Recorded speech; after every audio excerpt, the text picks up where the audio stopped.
নমস্কার বন্ধুরা, আপনারা দেখছেন পিবি নিউজ পয়েন্ট। এই মুহূর্তে বিজেপি সরকারের নতুন প্রকল্প যুবশক্তি কার্ড নিয়ে গুরুত্বপূর্ণ আপডেট। তো ভিডিওটা শুরু করার আগে নতুন হয়ে থাকে অবশ্যই চ্যানেলটিকে সাবস্ক্রাইব করে ঘন্টি চিহ্নটিকে বাজিয়ে পাশে থাকবেন সবার আগে সর্বপ্রথম ভিডিও পাওয়ার জন্য।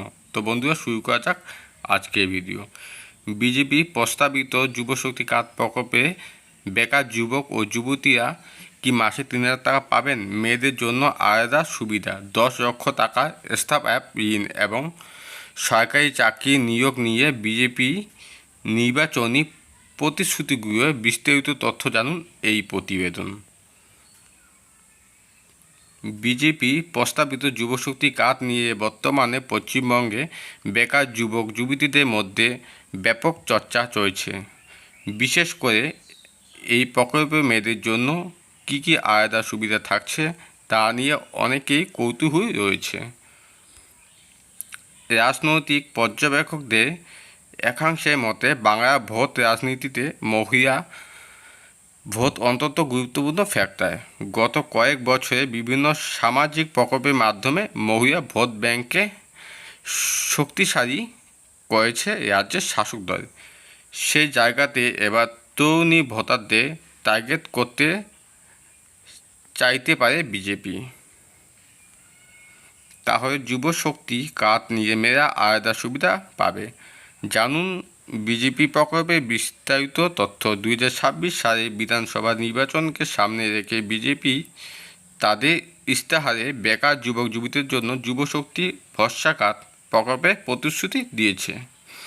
এই প্রকল্পের মূল লক্ষ্য হল রাজ্য কর্মহীন তরুণ প্রজন্মকে আর্থিক সহায়তা প্রদান করা, ভাতা ও আর্থিক সুবিধে। এই কার্ডের মাধ্যমে প্রতি বেকার যুবক যুবতীরা চাকরি না পাওয়া পর্যন্ত মাসে 3,000 টাকা করে বেকার ভাতা দেওয়ার প্রতিশ্রুতি দেওয়া হয়েছে।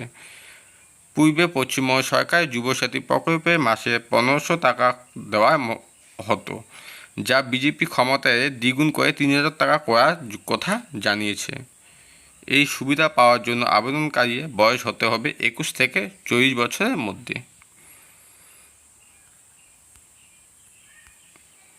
স্টাফ অ্যাপ ঋণ সুবিধা কেবল মাসিক ভাতাই নয়, যুবতী ও যুবকদের স্বাবলম্বী করতে বিজেপি বড় চমক দিয়েছে। 2025 সালের নাগাদ প্রায় 5 লক্ষ যুবক যুবতীকে 10 লক্ষ টাকা পর্যন্ত স্টাফ অ্যাপ ঋণ দেওয়ার প্রতিশ্রুতি দেওয়া হয়েছে। এর ফলে তরুণীরা নিজের উদ্যোগে ব্যবসা বা ছোট শিল্পে গড়ে তোলার সুযোগ পাবেন।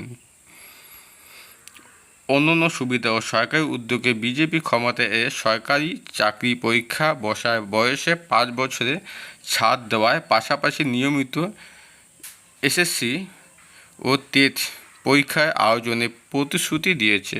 এছাড়া মেয়েদের জন্য আলাদা করে মাতৃশক্তি কার্ড প্রকাশের কর্মসূচিও তা গ্রহণ করেছে, যার মাধ্যমে মহিলাদের মাসে 3,000 টাকা করে আর্থিক সাহায্যের কথা বলা হয়েছে।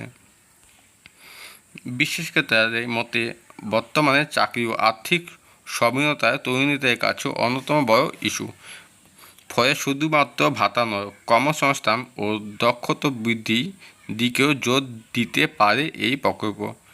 কলেজ পড়ুয়া বা প্রথমবার চাকরি বাজারে প্রবেশ করতে চলা তরুণীদের জন্য আলাদা সুবিধা থাকে, তাই রাজনৈতিকভাবে বড় প্রভাব ফেলতে পারে বলে মত আছে।